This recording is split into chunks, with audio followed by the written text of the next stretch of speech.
Os comentadores do grande tema de política abordaram as eleições autárquicas e a nova lei das finanças regionais. Começamos então aqui pela Lopes da Fonseca, a nossa cara nova aqui no grande tema. E começávamos justamente mais ou menos onde deixamos da última vez, que foi, hoje houve avanços, que era esta candidatura do José Manuel Rodrigues, e até que ponto será uma candidatura prematura ou não? Não é muito cedo, no seu ponto de vista, para se candidatar à Câmara do Funchal? Não é. Aliás, essa parte da estratégia eu contribuí para ela. Eu considero que é o momento ideal para o lançamento da candidatura de José Manuel Rodrigues, porque, por um lado, acaba por marcar um terreno em termos políticos que era necessário começar a demarcá-lo já desde o início. Nós não corríamos o risco, se o CDS, atendendo ao facto que o CDS decidiu em Congresso ir a todas as candidaturas autárquicas, exceto Santa Cruz, com listas próprias, nós tínhamos que nos antecipar com as nossas candidaturas e no Funchal, atendendo a que é a principal Câmara da região, tínhamos de ter uma estratégia de antecipação. E a estratégia de antecipação está a resultar. Aliás, nós estamos a sentir, da parte das pessoas com quem contactamos, um apoio que é considerável, o que significa que a candidatura começa a criar lastro, começa a começar a fazer caminho e provavelmente o facto de ter sido lançada já neste momento nos deixa uma margem de progressão em termos políticos muito grande, porque é preciso ver que a candidatura foi lançada com o nome, a equipa será lançada aos poucos, o que significa que não corremos o risco, como aconteceu, ou eventualmente poderá acontecer com outras candidaturas, ou pelo menos com uma, é que não tem ainda ninguém e depois ficam sem margem para apresentar um candidato. O Humberto Vasconcelos é empresário, mas sabe bem a vida e as eleições autárquicas, como funcionam. No seu ponto de vista, é prematuro, é um momento ideal para o CDS lançar uma campanha? A estratégia do CDS, mas eu penso que não é prematuro. O PSD lançou a sua, portanto o Dr. Bruno Pereira é o candidato oficial do partido. Eu penso que o CDS está a trilhar o seu caminho, a sua estratégia, como segunda força política no Parlamento Regional e, portanto, no sentido de tirar dividendos com o lançamento desta candidatura. E eu penso que está a ter algum efeito, efetivamente. Nota-se quem anda no Funchal tem essa percepção e, portanto, há aqui um trabalho que tem de ser feito pelo Dr. Bruno Pereira para combater um pouco esta fase inicial da candidatura do CDS. Ou seja, para ganhar terreno? Não, o Dr. Bruno Pereira tem de consolidar e estabilizar um pouco a candidatura também para conseguir criar a sua própria equipe e o seu trabalho nesta fase de candidatura, ainda muito cedo. E, portanto, estamos a falar ainda em janeiro, e, portanto, temos muitos meses pela frente para um trabalho árduo que o PSD irá fazer, combatendo esta agressividade que o CDS está a ter nesta fase. Helder Spínola. Bom, eu julgo que, ser cedo ou tarde, realmente o PSD já tinha lançado o seu candidato.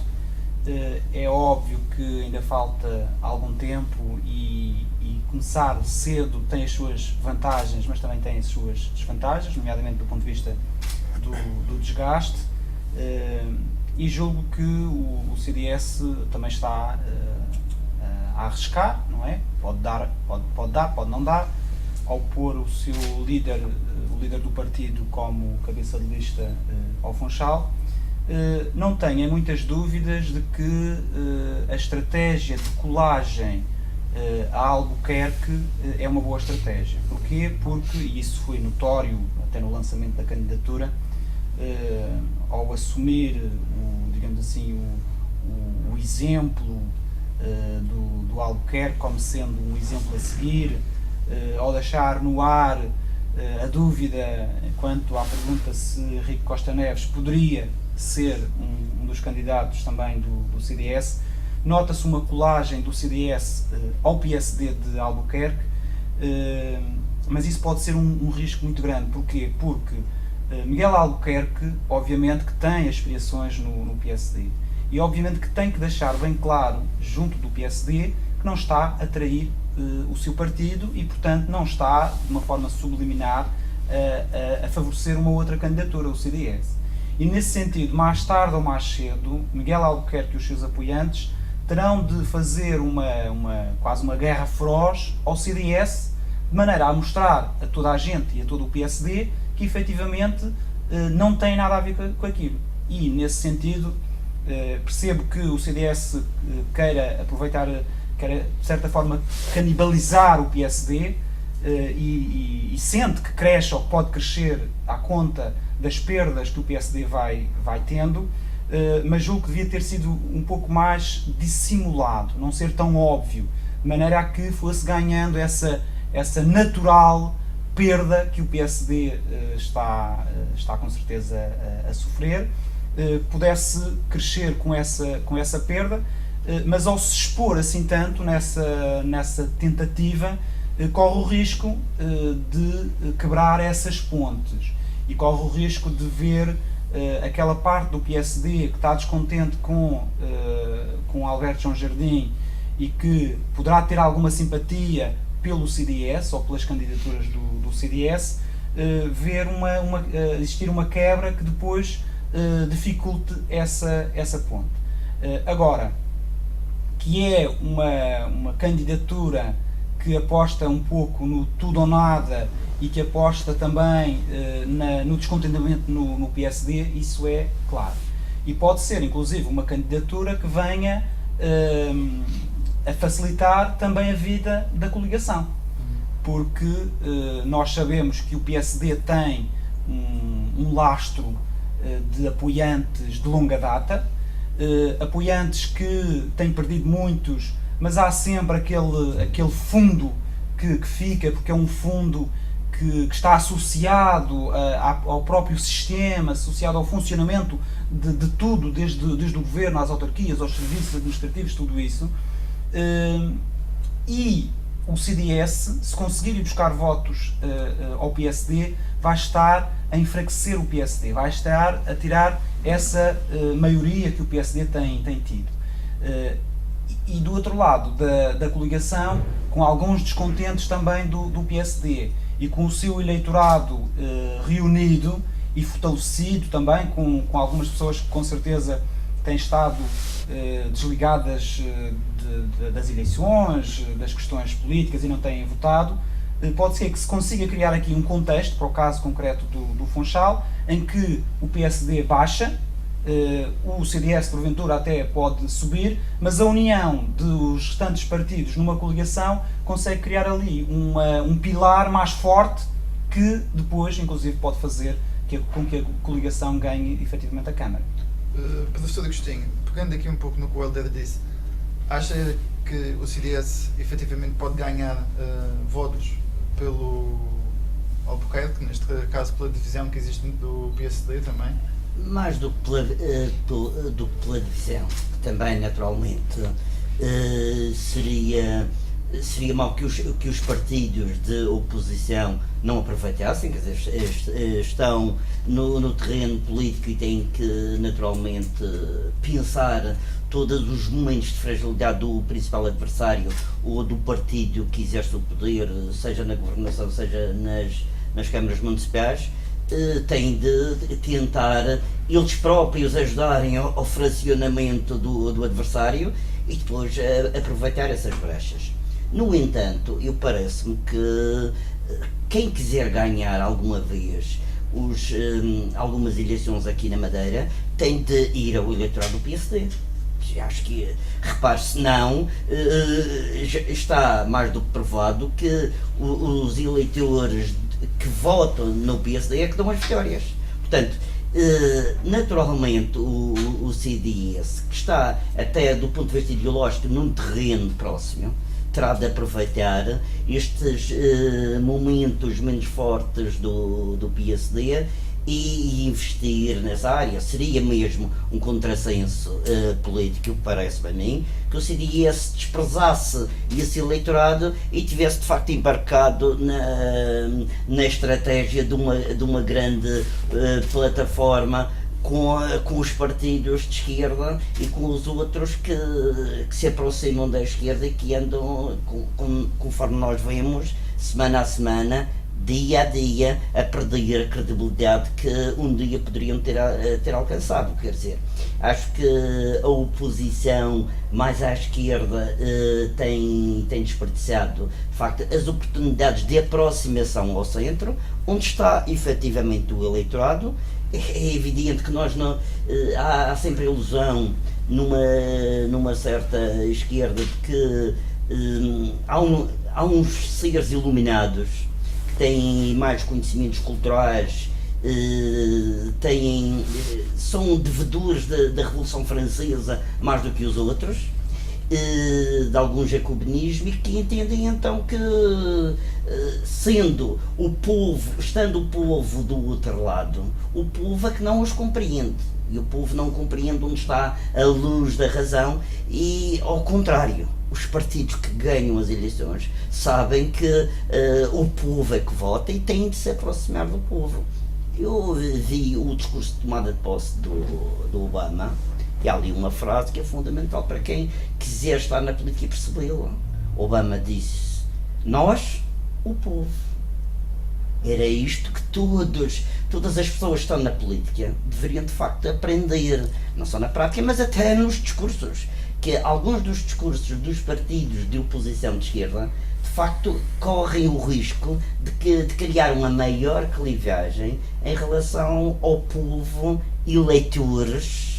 Essa separação que é evidente nós e depois os eleitores, o povo eleitores que poderia elegê-los, ou que vai elegendo de vez em quando para os parlamentos e para outros órgãos poder. Muito bem. O Dr. António falou numa estratégia delineada por si também para estas autárquicas. O porquê do José Manuel Rodrigues para a Câmara do Funchal? É a vossa aposta forte ou tencionam também colocar outros elementos-chave? Do partido? Obviamente que a candidatura vai ser aberta a pessoas de credibilidade e que seja uma mais-valia para os municípios do Funchal. Não será obviamente uma candidatura de partido, porque o partido já temos o líder do partido, que é obviamente o candidato mais forte que o CDS poderia apresentar nesta conjuntura atual, e a lista irá ter certamente personalidades da sociedade civil credíveis para os pelouros que a Câmara necessita. Por isso nós não vamos fazer uma incidência, como não poderia deixar de ser, a nível do partido. Teremos alguns quadros do partido na lista, aqueles que sejam uma mais-valia, mas iremos contar certamente com quadros de personalidades da sociedade civil que tenham já dado provas, tanto no âmbito autárquico como noutras áreas da sociedade. Por isso mesmo, ao longo do tempo, por isso é que a candidatura tinha que ser lançada, sobretudo a liderança agora, porque a apresentação de personalidades que irão integrar a lista vão sendo apresentadas paulatinamente, o que significa que vai dando uma credibilidade acrescida à própria candidatura, porque uma coisa é apresentar uma lista já completa com o candidato e os seus os 11 integrantes da Câmara. São 11 ou 9? Neste caso, são 11. Os 11 vereadores, que significa que, de certa forma, iria deixar de dar relevo a algumas das personalidades que nós queremos contar para a lista, que em breve, ou provavelmente ao longo dos próximos tempos, irão ser conhecidas. E, por outro lado, nós não queimamos candidatos.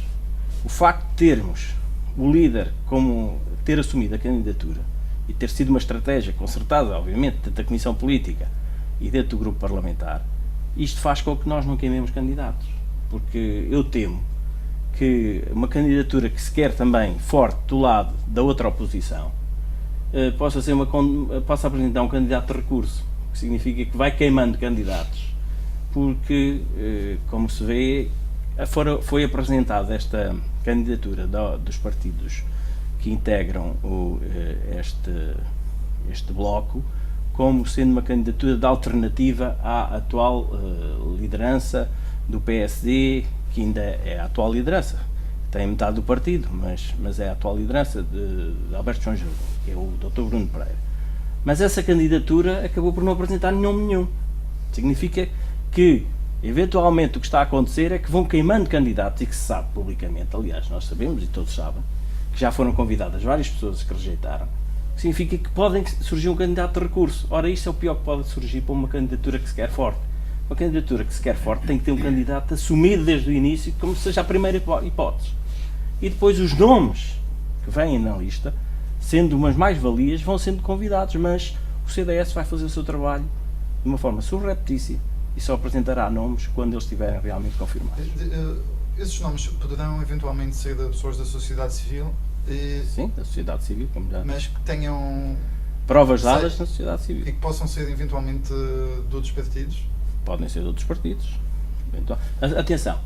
Próximo Não podem ser de não outros podem partidos, ser como militantes, sabes. Não podem ser militantes Costa de Neves outros já foi partidos. expulso, já não é? neste Não, mas não momento, podem por ser isso. militantes de outros partidos, sob pena de serem expulsos, como Claro. sabe. Se fossem de outros partidos. Agora, independentes próximos de outros partidos, obviamente que podem ser. Credíveis, o CDS irá fazer o seu caminho nesse sentido. Humberto acredita que o José Manuel Rodrigues será mesmo a chave para os novos destinos do Funchal, a grande aposta do CDS? Não, eu acredito que o Dr. Bruno Pereira será o próximo vencedor no Funchal, porque já o disse no último grande tema, esta equipa que o Dr. Miguel Albuquerque lidera fez um mandato muito bom nestes 4 anos. E o Dr. Bruno Pereira faz parte dessa equipa e fez parte dessa equipa. Ainda faz noutras funções, não como vice-presidente, mas como vereador, faz parte dessa equipa. Mas fez enquanto vice-presidente, fez parte desta equipa e, portanto, eu penso que aqui o Dr. Bruno Pereira tem a vantagem de ser conhecedor da realidade autárquica, está muito próximo das pessoas, foi uma pessoa que apareceu muito próximo da população no 20 de Fevereiro, foi uma pessoa que deu a cara naqueles momentos difíceis, ele e o Dr. Miguel Albuquerque, portanto, foi uma pessoa que as pessoas conhecem muito bem, compreende a estratégia do CDS nesta fase com o seu líder, tentando aproveitar isto pós-eleições internas do partido, mas eu penso que o partido já maduro, que é o PSD, conforme diz aqui o Helder Spina, penso que vai se unir à volta da candidatura do Dr. Bruno Pereira e na altura certa demonstrará isso numa campanha forte. Parlamentar não é isso que se vê. Mas a aposta nas personalidades da sociedade civil não poderá marcar a diferença, uma vez que também a população começa a ficar, não digo cansada, mas habituada às mesmas caras? É verdade que aparecendo pessoas sendo uma mais-valia é sempre bom para o partido, para o CDS, na sua candidatura, mas também o PSD fez-lo também no passado, em determinados momentos fui buscar pessoas que nem eram filiadas, eram independentes, eu próprio fui um caso desse, eu fui Presidente da Câmara e não era filiado no PSD, portanto avancei como independente num momento de dificuldade de encontrar dentro do PSD a personalidade certa, filiada no partido para concorrer para aquele lugar, e portanto também o próprio PSD utilizará essa estratégia dos candidatos não sendo todos filiados e portanto também poderão surgir personalidades na lista do Dr. Bruno Pereira importantes e mais valias também para a candidatura do Bruno Pereira.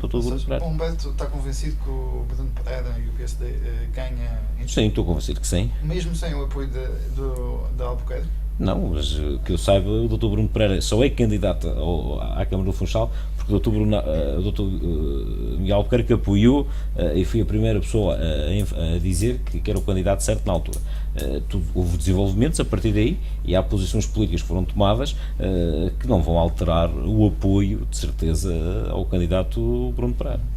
Helder Spina, ainda há pouco aqui o Lopes da Fonseca lançou aqui uma farpa quando dizia que iam lançando candidatos, iam sendo queimados, que é o que supostamente aconteceu. Na coligação ainda não aconteceu, ainda não foi lançado nenhum. Já em alguns nomes. Não, esses nomes foram falados numa lógica de algum jornalista perguntou se eles estavam interessados, é diferente. E em alguns casos até eram uma lógicas de candidaturas independentes. Mas o Raimundo Quintal nunca foi então o candidato do vosso pacto pela democracia? Não, nunca foi. Aliás, não existe ainda candidatos nessa coligação. Atenção. E devo dizer que, ao contrário do que tem sido dito, e por exemplo discordo completamente daquilo que o professor Agostinho Soares disse há pouco, da proximidade às pessoas, e a verdade é que os partidos que estão reunidos à volta desta coligação são aqueles que estão mais próximos das pessoas. O partido que neste momento está mais distante das pessoas é o PSD. E fala-se às vezes da questão das diferenças. há mais diferenças dentro do PSD do que entre os partidos que estão reunidos nesta coligação. Isto aqui é claríssimo para toda a gente. E, portanto, uma candidatura... A dimensão do partido é natural, é maior. Não sei se é maior, agora até se Antes- juntarmos o antes não CDS até acontecia. já nem é maior Antes em não termos de acontecia. votos. Antes não Mas qualquer acontecia. das formas, nós estamos a falar de uma candidatura através de uma coligação que obviamente ainda não tem nomes, que tem que seguir o seu caminho. Neste momento estão a ser reunidas vontades, neste caso obviamente partidárias, para corporizar esse projeto. Já se sabe que existe uma união bastante alargada, que obviamente exclui o CDS desde a primeira hora, mas é uma união já bastante alargada, que vai seguir a sua estratégia, que obviamente não vai ir a reboque do tiro de partida que foi dado nem pelo PSD com Bruno Pereira, nem pelo CDS com José Manuel Rodrigues, que necessariamente terá os seus momentos, que irá num determinado momento mostrar a sua solidez, no outro momento mostrar a sua equipa, no outro momento mostrar o seu projeto, um caminho que vai ser feito até chegar a outubro ou ao fim de setembro, consoante a data das eleições. E é preciso também não esquecer que nesta lógica das estratégias, muitas vezes nós definimos uma boa estratégia e ela corre mal, e às vezes definimos uma má estratégia e ela corre bem. E mesmo esta antecipação, quer do PSD, quer do CDS, como há pouco disse, pode ter as suas vantagens porque, digamos que começa mais cedo a mostrar às pessoas, os seus candidatos, as suas ideias, aquilo que quer, mas corre outros riscos, que é as pessoas, quando aparece, digamos assim, a ideia mais recente, a esperança mais recente, agarrarem-se a essa, digamos assim, até às eleições. Por isso é que eu julgo que nós não devemos também embandeirar em arco, nem porque começamos primeiro ou porque estamos a apostar mais, porque ainda há muito caminho a percorrer. Isto é ainda uma maratona, não é uma corrida de 100 metros. Uma corrida de 100 metros é que nós temos que partir à pressa. Mas isto ainda é uma maratona e, portanto, às vezes o maratonista que acelera de início cansa logo a meio da corrida e os outros que estavam mais para trás passam à frente. Às vezes ganho. As maratonas é complicado. As corridas de 100 metros sim, mas as maratonas é Seguindo complicado. esta lógica da maratona e tendo falado que é importante, primordial ir buscar votos ao eleitorado do PSD, o que é que tem falhado na estratégia do Partido Socialista, uma vez que muito corre nesta maratona, mas...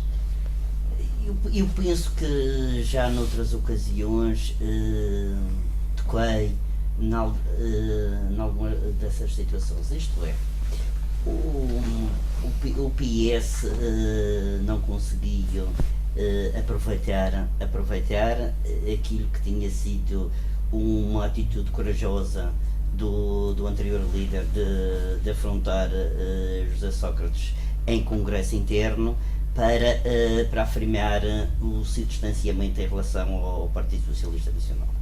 E aflito, como costuma estar, a propósito da sua inserção no discurso pró ou contra determinados tipos de autonomia, enredou-se demasiado num conflito interno da atual direção, não é? Isto é, não são conflitos de grupos, mas um conflito mesmo ideológico, isto é, não conseguiu de facto, perante o eleitorado, perante os madeirenses, mostrar como tinha discordado efetivamente das políticas seguidas por José Sócrates em relação à Madeira e em relação ao país. E logo após a subida ao poder deste governo nacional, o PS entrou mas principalmente devido a ter sido ultrapassado pelo CDS na escala regional, entrou numa espiral de degradação ideológica perante a sua situação anterior de combate ao PSD Madeira, e passou a combater o CDS da mesma maneira que combatia o PSD.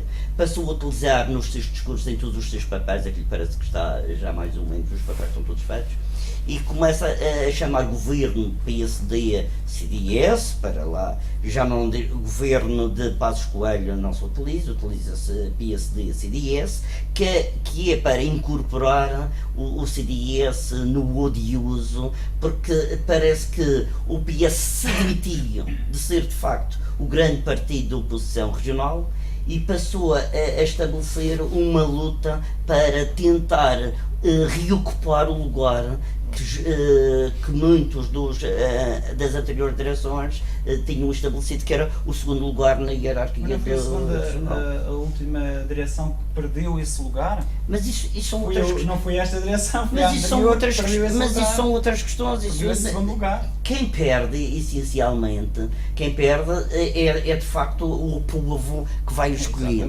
Isso é evidente. Quem perde, agora, quem ganha. Se estamos a falar de estratégia, esta estratégia de direção começou a perder logo nos primeiros dias.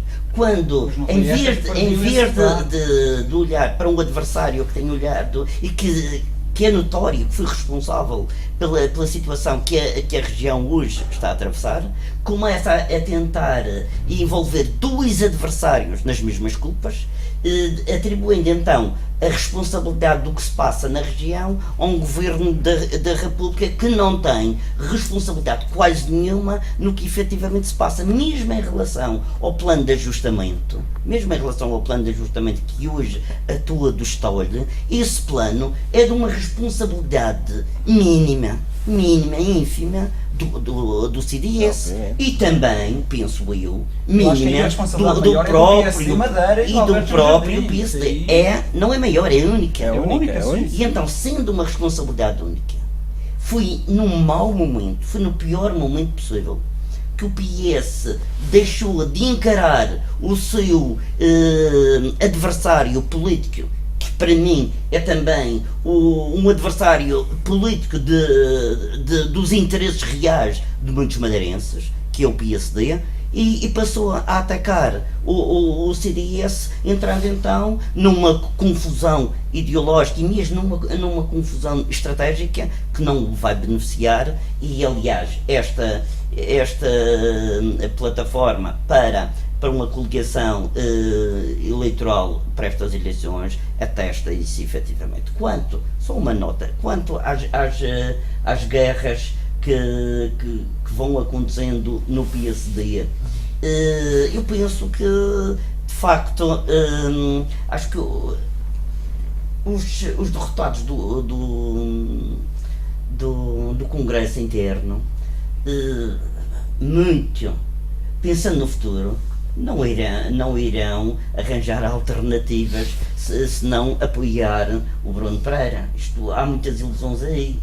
Vão apoiar o Bruno Pereira, tentarão fazer do Bruno Pereira mais um deles, e naturalmente estarão a preparar o futuro no interior do PSD para daqui a 2 anos.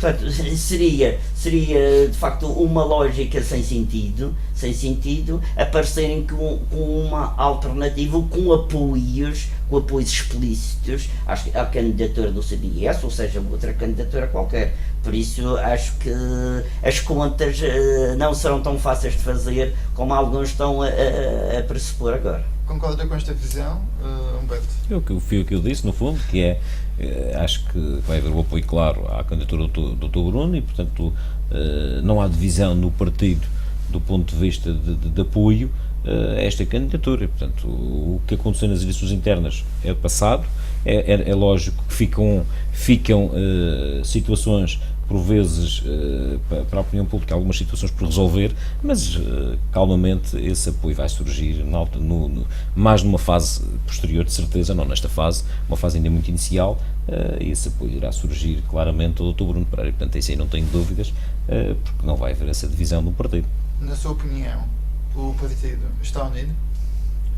O partido neste momento está unido num objetivo de conquistar as câmaras municipais e, portanto, nesta eleição autárquicas existem pontos de vista diferentes face à governação do partido. É lógico que existem, e o Dr. Miguel Albuquerque demonstrou que tem uma visão diferente para o partido e não vai mudar essa visão por estar neste momento. Penso que ele continua a pensar de forma diferente, e quem apoia o Dr. Miguel Albuquerque pensa um pouco diferente nas estratégias a seguir, mas são opiniões que no seu devido tempo voltarão de certeza a ser postas, colocadas. Lopes da Fonseca, concorda com o professor Agostinho quando disse que de facto o CDS beneficiou de uma falha estratégica, se posso assim dizer, do PS, quando decidiu atacar o CDS e o PSD junto? O que eu entendi pelo que disse o Agostinho Soares foi que não é que houve uma falha estratégica do PS antes. Está a haver uma falha estratégica agora. Exatamente. Sim, sim. Ou seja, essa que é a realidade. Está a haver realmente uma falha estratégica, porque E o CDS tem beneficiado disso? não é que o CDS beneficie, o CDS tem a sua estratégia. Nosso adversário é o PSD, não é o PS. Só que o PS, como disse bem, julga que o CDS é um adversário, provavelmente até em algumas circunstâncias na Assembleia Regional, maior e mais perigoso do que o próprio PSD, o que é contra a natura. Mas isto é uma estratégia do PS atual e deve tirar ilações disso. Nós seguimos o nosso caminho. O nosso caminho é conseguir continuar nesta senda de procurar encontrar as melhores soluções para a Madeira do futuro. E em relação a essa matéria, nós consideramos que os eleitores estão cada vez mais libertos daquilo que acontecia no passado. Agora não há eleitores do PSD, há eleitores para os candidatos às câmaras do Funchal, de Santa Cruz, da Câmara de Lobos, etc, etc. E os eleitores vão votar livremente. Antes estavam muito presos e condicionados com os 36 anos de governabilidade do PSD. Nesta altura, os eleitores estão totalmente libertos. Até pelo que aconteceu no PSD, significa que eles... Não é, obviamente, que eu também não sou tão naif no sentido de pensar que os dirigentes que apoiaram o Dr. Miguel Albuquerque iriam apoiar uma candidatura do CDS. Não é isso que nós pensamos, nem foi isso que nós pensámos. O que significa, uma coisa diferente, é que os eleitores que votaram no PSD nas últimas eleições autárquicas, em Miguel Albuquerque, estejam livres de votar em quem quiserem. Não são obrigados a votar no Dr. Bruno Pereira. Essa é outra questão. O que significa, e noutras candidaturas, obviamente, que surgirem. E eu acredito que provavelmente ainda vai surgir uma candidatura, uma quarta candidatura, que ainda não está aqui escalpelizada e que já iremos ver no futuro, que se não vai surgir. Portanto, nós consideramos que os eleitores estão livres e estão muito pouco condicionados para votarem no Partido Social Democrata. Os eleitores quererão mostrar que querem mudar. E a forma de poderem demonstrar que querem mudar é nestas autárquicas. Santa Cruz, praticamente, obviamente que aqui não há factos, mas praticamente a Câmara vai ser ganha pelo Movimento Juntos pelo Povo, significa que é a primeira derrota. No Funchal, veremos o que vai acontecer, e noutras câmaras da região poderão acontecer grandes surpresas, porque o povo está liberto de ser novamente condicionado para votar nos candidatos do PSD. Isto é uma eleição totalmente diferente daquilo que aconteceu no passado. E por isso caberá aos partidos apresentarem as candidaturas que possam granjear este descontentamento dos eleitores. Em relação ao que disse, o PS penso que seguirá a sua estratégia, não sei se é a melhor. Do nosso ponto de vista, achamos que não é a melhor, porque o adversário tem que ser o PSD e não o CDS. Talvez mudando um bocadinho este seguimento. Até explicava um pouco melhor esta questão da luta CDS-PS, porque tenho acompanhado na Assembleia e, como não estou num lado nem no outro, vejo as coisas se calhar de uma forma diferente. E o que eu constato é que é uma quase luta de parte a parte, porque por um lado o CDS quer deixar bem claro que agora é o maior partido da oposição, por outro lado o PS quer correr atrás do prejuízo, e portanto nota-se parte a parte, e nomeadamente na Assembleia, isso de vez em quando vem ao de cima, que é ambos a discutir e às vezes esquecendo que o adversário está do outro lado. Mas também é preciso dizer que realmente, e o professor Agostinho Soares reincidia na questão da tal confusão às vezes entre os madeirenses e o PSD e a Madeira e a autonomia, e é verdade que durante muito tempo o PSD conseguiu se apropriar da palavra Madeira, da palavra madeirenses, o tal nós do Barack Obama, mas as coisas já estão muito diferentes, os tempos são outros. E penso, tal como o Dr. Lopes da Fonseca referiu, que as pessoas neste momento já estão mais libertas, já não se sentem reféns do PSD. E por isso é que, neste contexto que agora se avizinha, que efetivamente é o tal momento em que as pessoas vão poder realmente dar o tal sinal de mudança, ou não. Portanto, nesse contexto, haverá com certeza uma maior liberdade de votos, portanto, estes núcleos de eleitores que cada partido tinha quase que garantidos de eleição para eleição já estão mais livres, e não são só os do PSD, atenção, não são só os do PSD. Aliás, vê-se nas últimas eleições que o PSD perdeu, obviamente, mas muitos na oposição também perderam. Na prática, os únicos que subiram e que tinham tido candidaturas antes foi o CDS e o PND. Foram os únicos que subiram. Claro que houve novas figuras, houve o PTP, houve o PAN. Houve aqui muita mexida que vai continuar a existir. Porque, por um lado, as pessoas que têm apoiado o PSD já estão cansadas de continuar com esta situação que está a dificultar a vida, mas também pode haver pessoas na oposição que sempre votaram ou no PCP ou sempre votaram no CDS e que agora querem uma mudança a sério, que já não estão para apoiar pequenas vaidades e querem apostar na tal mudança efetiva. E é por isso é que eu estou convencido que o projeto de coligação pode reunir essas vontades, porque uma união atrai mais força ainda. Claro que isso nem sempre acontece, é certo, mas não acontece nos momentos em que as pessoas não querem mudar. Mas nos momentos em que as pessoas querem mudar, podem entender este projeto como essa mudança e podem ver nessa união realmente a força necessária para a mudança. Não acreditando, por exemplo, que o CDS vai conseguir fazer essa mudança porque está sozinho, e atenção, o CDS não está na coligação, não porque não tenha sido convidado, mas porque não quis estar, atenção. O CDS tem uma estratégia desde o começo. E tem, e é respeitável, não é? Mas não é porque ele tenha sido renegado, portanto não quis estar, e portanto as pessoas podem olhar para o CDS e pensar, bem, o CDS pode realmente abalar o PSD, mas se calhar o CDS depois, um PSD com minoria, quem é que vai dar a maioria ao PSD? É o CDS, isso é óbvio, acontece a nível nacional, aqui também não deixaria de acontecer. E as pessoas, claro, o PSD não é mudança, não é alternativa a si próprio, não pode ser, a definição da alternativa exclui essa possibilidade e, portanto, pode efetivamente acontecer, não quer dizer que vá acontecer, mas pode efetivamente acontecer que, inclusive até eleitorado do CDS, querendo uma mudança efetiva, se apoie e reforce essa coligação. E atenção, essa coligação ainda tem muitos segredos para desvendar, que vão fazer criar um percurso de crescimento, porque o pior que pode acontecer numa candidatura é começar em grande e ir perdendo balanço, ir perdendo força. Desmembrar-se.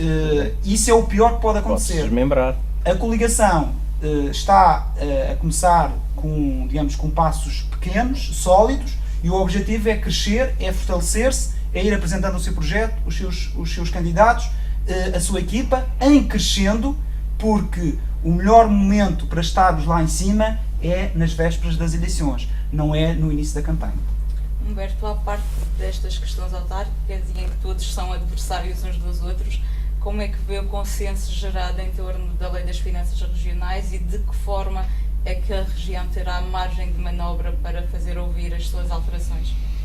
Eu não estou por dentro a fundo da nova Lei das Finanças Regionais, mas eu penso que o consenso é óbvio quando está em causa menos transferências para a Madeira e muito dinheiro para os madeirenses, e os partidos defendem nesta continuidade territorial cada vez mais defendem que tem de haver transferências suficientes para a Madeira, não pode haver a retirada desses benefícios financeiros e a União é óbvia quando estão aqui os madeirenses em causa.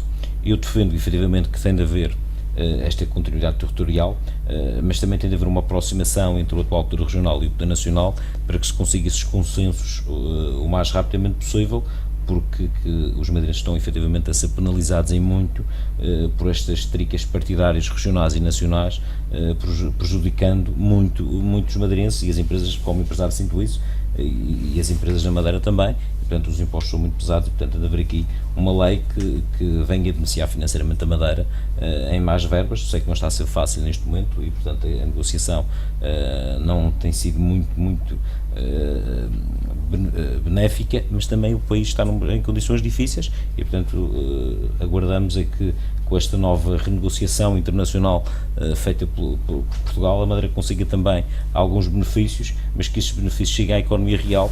Ainda hoje um especialista dizia que a economia real que tem de sentir esses benefícios, e a Madeira em si tem de sentir esses benefícios com mais transferências, mas que chegue às empresas. E o problema não é só resolver o problema financeiro da região, mas também que se consiga mais verbas para o tecido empresarial, de forma a que o desemprego não aumente da maneira que está a aumentar, nem que as pessoas emigrem como estão a emigrar. Mas tendo em conta as verbas que já foram transferidas, houve então falhas nessa chegada de verbas às empresas? Há questões financeiras aqui entre o Governo Regional e o Governo da República que têm de ser resolvidas e tem de haver uma alteração política, tem de seguir um pouco a estratégia que o Miguel Albuquerque defendia, no fundo, para o tecido empresarial.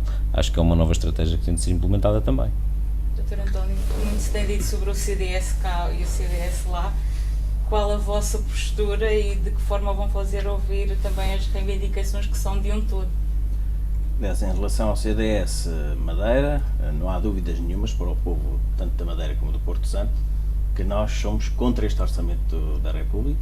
Fomos a favor do aval de 1.100 milhões de euros, ao contrário de outros que não foram.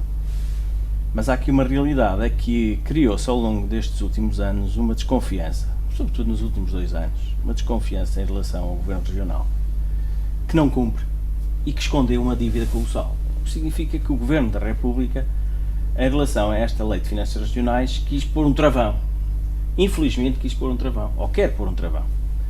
E nós não concordamos com este travão, por uma razão muito simples. Para já, a base da negociação que tem que ser feita para a Lei de Finanças Regionais é a Lei de 2010, que aí sim estavam criadas as condições para que a região tivesse as transferências que necessita e não que haja perda de transferências, independentemente da questão do Fundo de Coesão, porque a perda das transferências tem a ver, o seu montante, com o Fundo de Coesão, porque se não tivermos em conta o Fundo de Coesão, a Madeira irá perder com esta proposta, que é má, mas mesmo assim, sendo má, cerca de 20 e tal milhões de euros.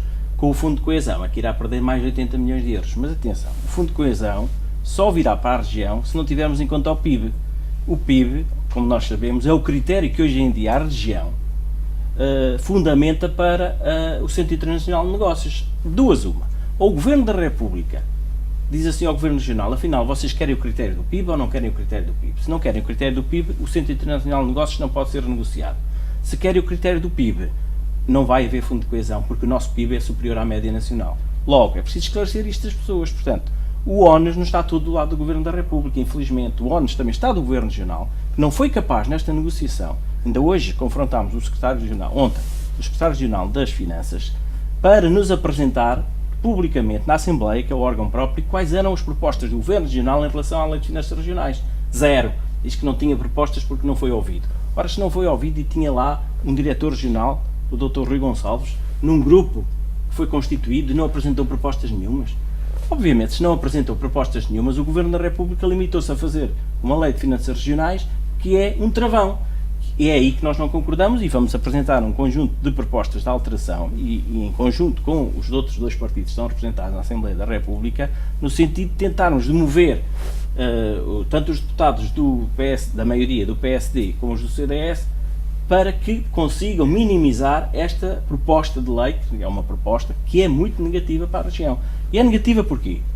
É negativa para este Governo porque dá a ideia que querem pôr um travão a este Governo, para não fazer novas asneiras, mas por outro lado para os penalizar.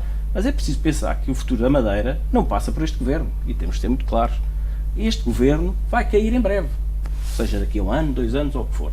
O futuro Governo não pode ficar escravo de uma Lei de Finanças Regionais que foi feita com base numa lei travão. Ora, é isso que nós temos que argumentar. As futuras gerações não podem ficar hipotecadas por uma Lei de Finanças Regionais que foi feita numa conjuntura atual que se deve ao desvario de um Governo Regional. Portanto, é isso que temos que tentá-los, mais que apresentar propostas, tentar sensibilizá-los para a realidade futura da região, que não depende só deste Governo, mas de um futuro Governo, seja ele qual for. O futuro Governo não pode ficar preso em 20 anos, que é aquilo que provavelmente poderá acontecer, com uma Lei de Finanças Regionais que é um espartilho para a governação futura. Por isso mesmo o CDS vai fazer tudo, e esperemos que haja essa possibilidade de que as propostas entrem em consenso, e também no sentido de conseguirmos sensibilizar, porque esta questão que se coloca aqui é sensibilizar os grupos parlamentares para alterar alguns aspectos da lei, da proposta que está aqui, e aproximá-los à lei de 2010, que essa aí era consensual.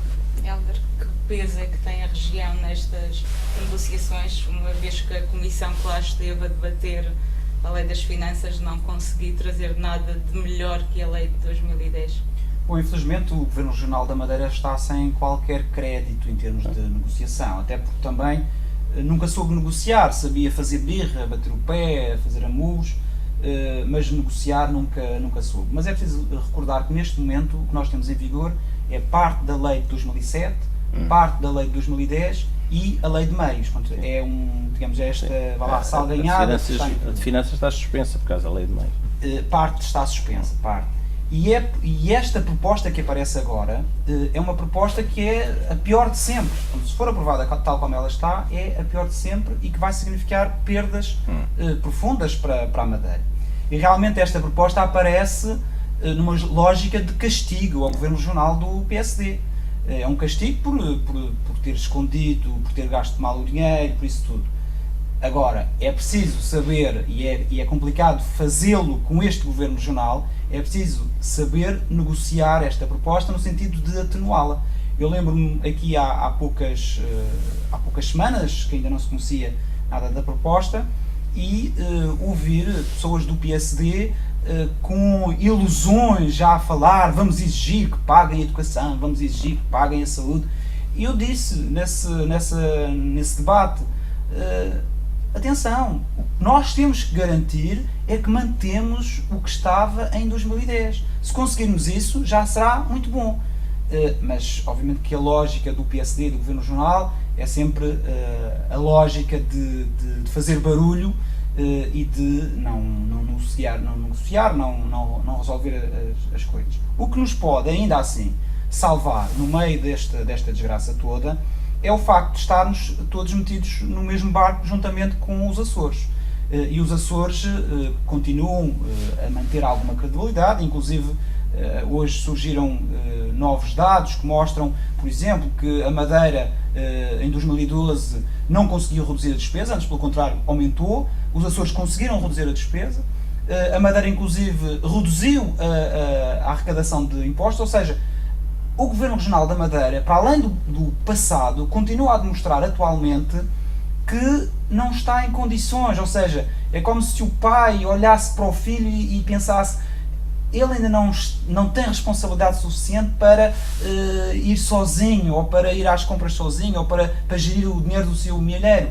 E o pai diz, bom, tu vais gerir o dinheiro do milheiro, mas vais gerir assim, assado, e aquilo e aquilo, e não vais ter tanto dinheiro como poderias ter para ir aos doces. E claro que, neste contexto, quem é que perde não é o Governo Regional, são os madeirenses. Daí esta união de todas as forças partidárias, no sentido de tentar minimizar os danos de uma lei ou de uma proposta ainda, que nós não podemos deixar de dizê-lo, que tem grande responsabilidade, obviamente, no PSD Madeira, porque fez o que fez até agora e que também não soube negociar, mas também é uma proposta que é apresentada por um governo que é PSD e CDS. E claro que, num contexto em que temos partidos nacionais, quase exceto o PND, que é nacional, mas praticamente só está aqui, seria de esperar que os partidos PSD e CDS, só por si, tivessem conseguido uma proposta melhor para a Madeira, porque foram eles que a fizeram. Agora não podemos pôr as coisas neste ponto, que é há o PSD de cá, há o CDS de cá, há o PSD de lá, o CDS de lá, e vamos tentar convencê-los a... Não, há o PSD, há o CDS, que obviamente entendem-se internamente, embora aqui o PSD Madeira já não seja bem assim, mas entendem-se internamente. E este trabalho devia ter sido feito previamente, não só pelo Governo Regional, mas também pelos próprios partidos. Porque agora é muito mais difícil nós conseguirmos alterar uma proposta que já toda a gente conhece. Até porque o próprio Governo da República, que está apostado em mostrar mão firme face a Alberto João Jardim, dar o exemplo a todo o país, à Europa, a toda a gente que queira ver, de que está a pôr na ordem o Dr. Alberto João Jardim, tem maior dificuldade em voltar atrás. Se já chegasse a proposta limada, adequada, era muito mais fácil. Agora é um bocado exigir que o Governo da República dê o braço a torcer. E isso aí é muito mais complicado. Portanto, penso que faltou, da parte do Governo Regional da Madeira, da parte também dos partidos que fazem parte do Governo da República, faltou esse trabalho prévio para que a proposta tivesse aparecido em condições. Doutor Agostinho, muitas críticas foram feitas sobre esta mesma lei das finanças ao PS, agora as atenções voltam-se contra a CDS e BSD. Na sua opinião, o que é que poderá ser alterado em concreto? Que hipóteses reais? Estas críticas é o habitual jogo estratégico, que às vezes parece brincadeira de crianças e os eleitores e a população não podem levar a sério. Estas guerras partidárias, portanto, intrapartidárias, conforme o lugar onde estamos, não é para levar muito a sério, porque o que acontece é que os partidos a nível regional têm de facto muito pouca força quando passam para o plano nacional, para que as suas ideias sejam de facto defensáveis pela estrutura nacional. Isto é evidente com o que aconteceu com o deputado da Madeira pelo CDS, quando divergiu, sai o cutelo do castigo. Aconteceu também várias vezes com militantes e com deputados do PS na República que não conseguem fazer passar a defesa dos interesses regionais, porque de facto estão numa grande minoria e quem está nos parlamentos sabe como as lideranças dos grupos parlamentares pressionam os seus militantes. Eu recordo de um anterior líder do PS Madeira, porque exigiu que o Governo da República, num orçamento nacional, disponibilizasse verbas para que na Madeira fossem efetuadas obras mínimas nos postos de polícia, nos tribunais, etc. Numa reunião de partidária, o primeiro-ministro socialista ter dito: você está-me a colocar entre a espada e a parede, e assim puxa a espada. Isto é, de facto, dentro dos partidos políticos, a situação dos partidos ou das partes regionais é muito difícil de se impor.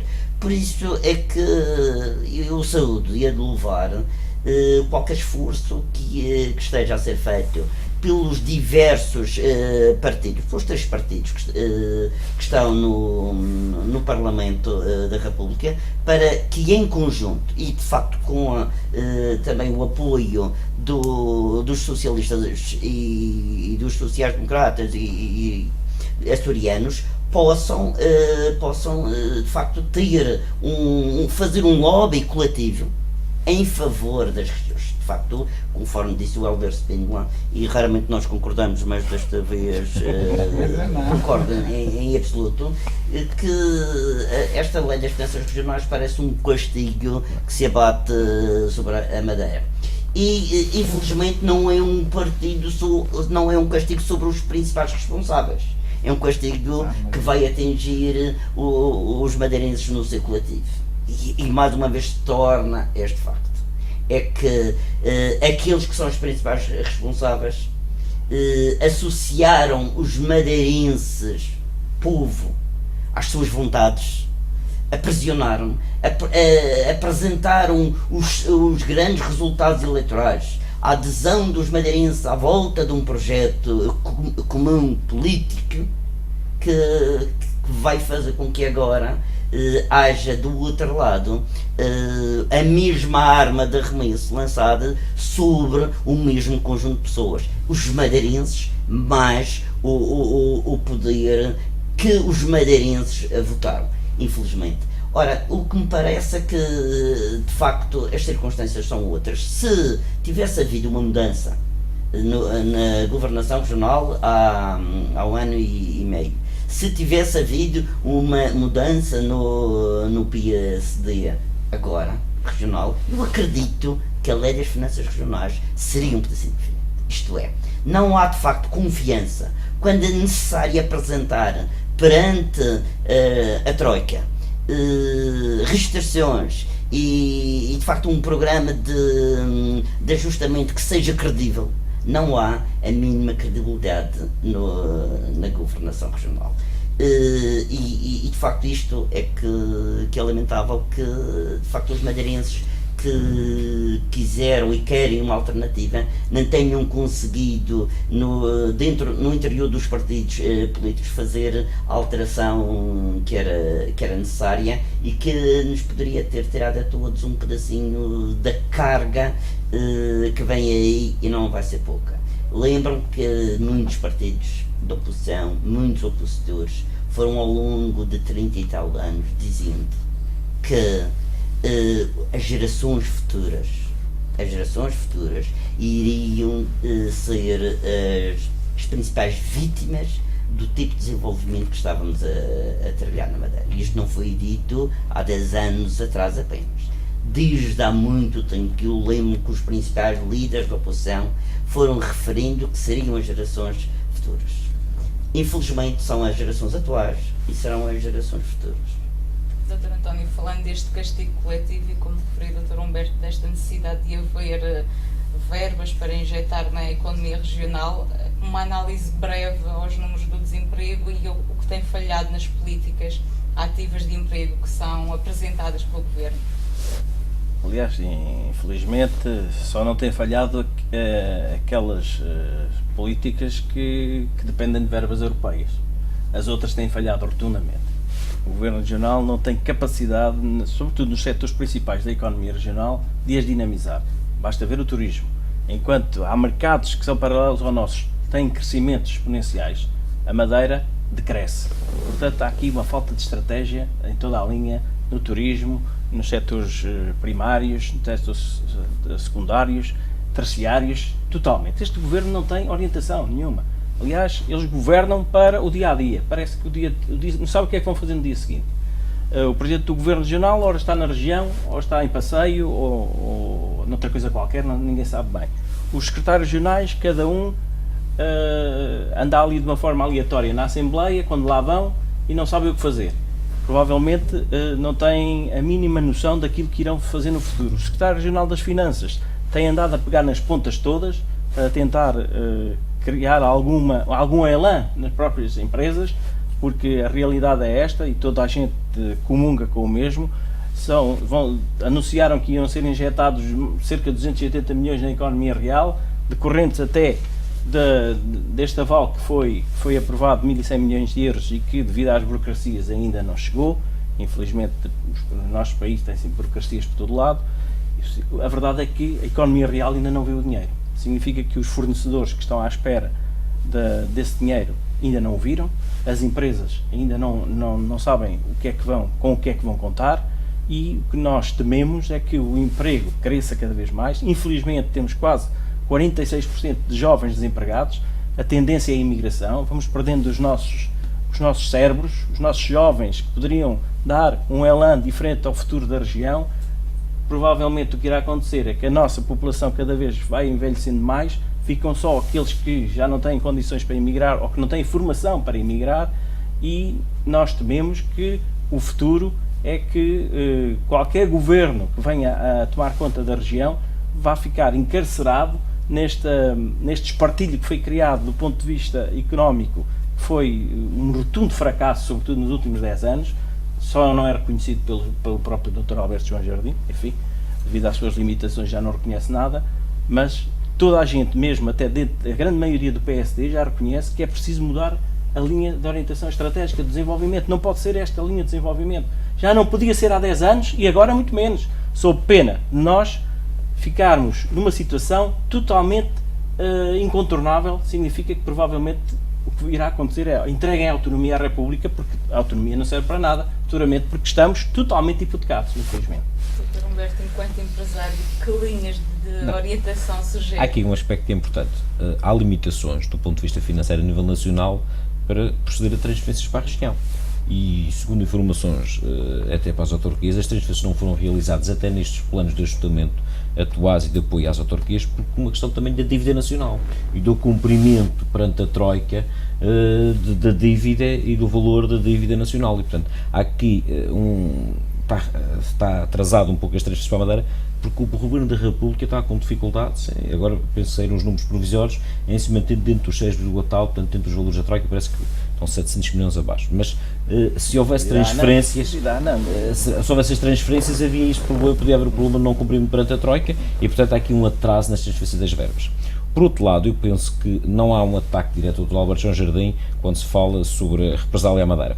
Eu acho que o Governo da República também está com limitações novamente. E, portanto, o Governo da República não pode ter uma política restritiva nacional muito apertada com os impostos sobre os portugueses e depois para a Madeira ter uma política de facilitismo, fazendo com que a transparência que diferenciaram positivamente a Madeira de uma forma muito declarada. E, portanto, há aqui um cuidado, penso eu, e por isso este cuidado nestas negociações, em que fazer uma lei talvez um pouco mais apertada, para agora os partidos também se entenderem ir um pouco melhorando as condições desta lei, nova lei das finanças regionais. E, portanto, há aqui um cuidado devido às condições nacionais e, portanto, mais do que isso. Agora, eu não estou a dizer com isto que se fez coisas boas, só coisas boas na Madeira, fez coisas más, fez políticas erradas, fez investimentos completamente errados, mas fez coisas também muito boas no desenvolvimento da Madeira e no crescimento da Madeira. E por isso, este cuidado. Reconheço que a nível do desemprego há aqui um problema, é preocupante a Madeira neste momento, o desemprego é muito preocupante, tem de haver políticas claramente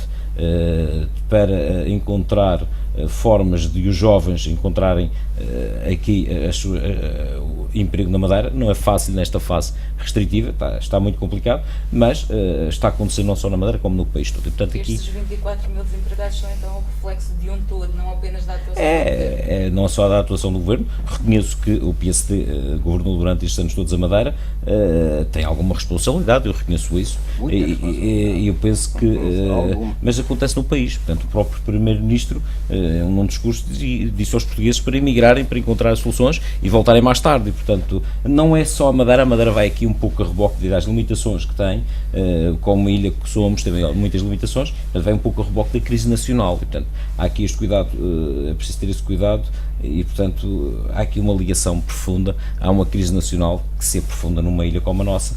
E, portanto, há que criar aqui transferências e verbas para a economia real. Há aqui um pormenor que é importante também, tem havido, parte do Governo Regional e em particular da Vice-Presidência, algum cuidado em criar linhas específicas, muito com fundos comunitários, a verdade, são fundos comunitários que têm sido a alavanca de injetar alguma verba nas pequenas e médias empresas, através de uma linha que é o CI Funcionamento, que tem ajudado muito a manutenção dos postos de trabalho. Portanto, há aqui um esforço e isso obriga também a uma componente regional mínima, mas existe esse esforço e eu sei que já houve empresários que até pediram que houvesse aumento de verbas nessas áreas. Portanto, eu penso que é insuficiente face à realidade da precariedade do trabalho e, portanto, do emprego aqui na Madeira. Portanto, devia haver mais aqui um esforço maior, mas reconheço que já existe esse esforço também. E, portanto, com fundos comunitários para chegar às pequenas e médias empresas.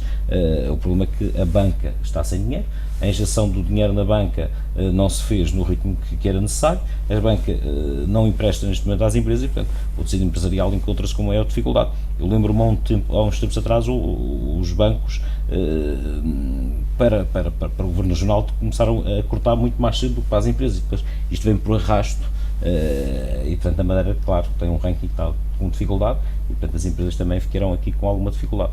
E eu prevejo que o desemprego vai aumentar. Portanto, prevejo que o desemprego vai aumentar. Perante estes números que já são agora apresentados e perante a ideia de que vai aumentar, de que falhou e que propostas alternativas?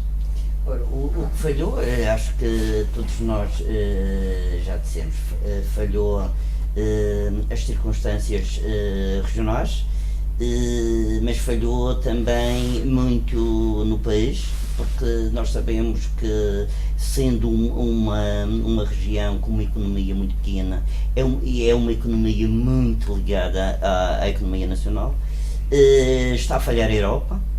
Toda a gente sabe que a Europa nunca mais voltará aos níveis de riqueza que teve, e de facto o que se debate hoje, o Estado Social, tem de ser mesmo debatido, o modo como ele é distribuído por pessoas que talvez não tenham tantas necessidades assim e usam do Estado Social do mesmo modo como aqueles que necessitam.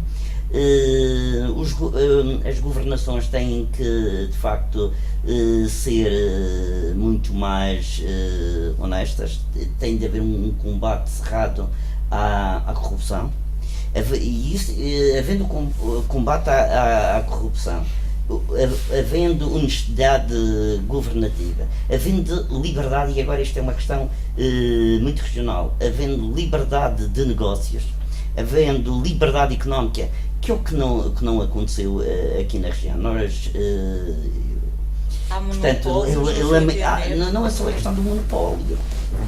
Não é só a questão do monopólio. Ser um empresário de uma determinada cor tem sempre vantagens em relação a ser outro empresário. Eu costumo dizer que na Madeira até há impostos autonómicos. Imposto autonómico sobre alguns empresários. Não até tinha um imposto exigido violentamente,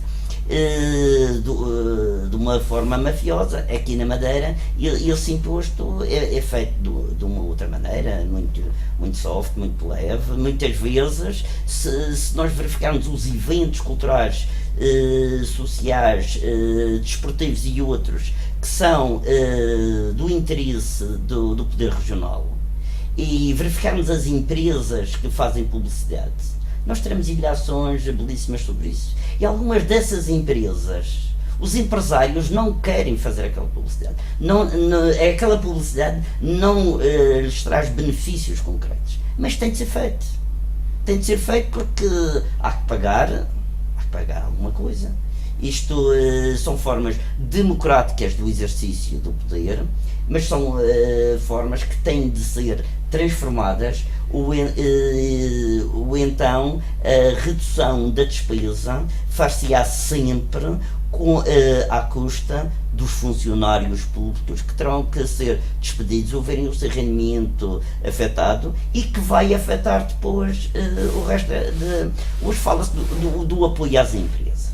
De facto é necessário, mas o problema é que, sendo a Madeira uma região com uma percentagem de funcionários públicos elevadíssima, mais de 25%, isto significa que, quando foram reduzidos os salários dos funcionários públicos, deixou de haver dinheiro em circulação para o florescimento de qualquer atividade comercial. E eu falo de comercial porque, de facto, aqui na Madeira, para além do turismo, e eu estou integrado neste comércio, o comércio também imobiliário, não é? Porque, efetivamente, eram os funcionários públicos que davam algum motivo para a economia aqui na Madeira. Se repararem, se um dia tirassem os 30%, passou para 15% no Porto Santo, do subsídio de insularidade, o Porto Santo hoje tem um nível de vida, uma qualidade de vida ímpar, mesmo a nível nacional. Muito por força do número de funcionários públicos, muitos deles ligados à Câmara Municipal, e que numa ilha com tão poucos habitantes dava um desafogo económico e uma possibilidade de negócio muito grande. hoje, se desaparecesse esses 15%, o Porto Santo, ainda com as dificuldades de turismo que todos verificamos aqui na região, quer dizer, haveria de facto uma desgraça quase medieval na ilha. Portanto, é pena que, se não, o que eu penso é, se não houver de facto um corte na honestidade, que de facto os partidos políticos pensem no orçamento de Estado não como uma mesa de banquete onde os seus associados possam arranjar forma de viver mais ou menos melhor do que a população em geral. Muito mal iremos nós, porque serão vítimas primeiras as pessoas que não têm forma de subsistência para além do seu posto de trabalho, e depois serão os próprios políticos, e mesmo depois os empresários e as pessoas que têm uma vida, portanto, as classes médias, altas, algumas classes detentoras de alguns meios de sobrevivência, que elas próprias também sofrerão, e de facto só pela mudança política e de gestão do bem público nós poderemos inverter o rumo dos acontecimentos. Alberto, para finalizar, que análise é esta temática, e tendo em conta estes empresários que recebem benefícios dada a cor política, o que é que tem falhado então no número de desempregados? Bom, nós temos de olhar para a economia real e perceber que é essa economia real que tem que funcionar de acordo com um conjunto de regras, que são regras quase de sobrevivência. E o que nós tivemos ao longo de muito tempo foi a viciação dessas regras. Aliás, nós temos ainda hoje, e por isso é que estamos a sofrer todas estas consequências e o nível de desemprego, nós temos toda uma economia viciada no orçamento público, quer seja do governo regional, quer seja dos municípios. E é essa mudança que devia ter sido feita ou iniciada já há 10 anos, que não foi, e agora, neste corte profundo, estamos a ter consequências muito graves. Nós temos que transformar a nossa economia num outro modelo e baseada na realidade. E claro que aqui tem que haver uma almofada, porque não o fizemos até aqui, também não vamos fazer 2 para amanhã. Portanto, temos que ter um horizonte de 10, 15, 20 anos para essa mudança, e temos que perceber quais são as almofadas que podemos ter neste momento. E a verdade é que, com o governo que temos, nós não vamos muito longe, por uma razão muito simples. Porque este governo está apático, está amorfo, não reage, não tem dinamismo, não encontra soluções, nem que sejam provisórias. E devo dizer que o apoio ao funcionamento das empresas é um apoio para a sobrevivência das empresas, para elas não fecharem. Não é uma iniciativa que represente uma resolução do problema, ou seja, é para esperar, para aguentar a ver se isto muda. Manutenção de pós-trabalho, essencialmente. É para aguentar. Portanto, nós precisamos daqui de um outro caminho, que eu sei que existe, é possível. Por exemplo, passa inclusive por nós termos uma atenção maior na parte produtiva, passa inclusive por tentarmos substituir com produção nossa coisas que são importadas, e é preciso não esquecer que qualquer coisa importada significa dinheiro que sai significa dinheiro que não fica cá na nossa economia. Mas esse é um caminho que temos que pensar, temos que começar, mas é um caminho que demora. E penso que a outra parte, essa não está a ser feita, e a outra parte de minimizar os danos, de aguentar ter aqui alguma almofada, também não está a ser conseguida. E eu dou um exemplo muito concreto. Nós estamos a receber muitos milhões, está a chegar muitos milhões de euros para a Madeira. Basta pensar quanto é que já custou a obra da Marina do Lugar de Baixo, quanto é que está a custar estas obras nas ribeiras, o Cais da Costagem, o Porto de Recreio, as intervenções na foz das ribeiras, mais a montante, os 7,5 milhões de euros que foram usados para fazer uma estrada nas serras. Há dinheiro que está cá a chegar. O problema é que nós continuamos com os mesmos vícios. E os vícios são, pura e simplesmente, estes. Aquele dinheiro tem que ser investido, de acordo com o sistema, em grandes obras. E há um dado que há vários estudos que dizem que é: as pequenas obras criam pelo menos 30% de emprego a mais do que as grandes obras. Ou seja, o mesmo investimento em pequenas obras cria mais emprego do que em grandes obras. E a verdade é que nós precisamos de pequenas obras, nomeadamente nesta questão da recuperação do 20 de Fevereiro, em que nós tivemos e ainda temos pessoas que não têm a sua casa, é uma pequena obra, pontes que ainda estão no chão, pontes não é destes grandes viadutos modernos, pontes pequenas, é uma pequena obra. Nós temos ainda muros de estradas que desde o 20 de Fevereiro estão abatidos, ali ao subir para a Encomiada, ao subir nos Canhas para o Pulo da Serra, pequenas obras que são necessárias, que precisamos, mesmo até obras de correção junto às ribeiras, há muitas que são pequenas obras que são necessárias. Mas claro, isso não serve o vício do sistema. E o vício do sistema implica derramar, que não é bem derramar, que a gente falamos muito em derramar, é preciso derramar dinheiro na economia. Efetivamente nós temos aqui milhões e milhões, temos milhões e milhões de euros que têm vindo e que supostamente estão a ser derramados na economia, mas não estão. Estão a ser derramados em grandes empresas que não refletem esse dinheiro na economia. E veja-se, por exemplo, se olharmos para a obra na Foz das Ribeiras, que é uma obra do Funchal, que é uma obra que está ali à vista de todos, paramos um bocadinho a olhar e a contar quantas pessoas estão ali empregadas.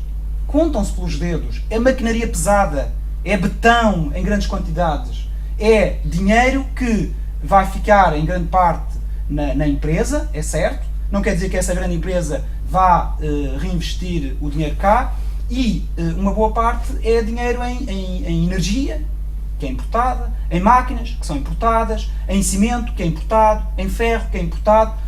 Nós nem sequer nestas oportunidades que estão à nossa mão estamos a saber efetivamente governar e minimizar esta situação problemática. Muito bem.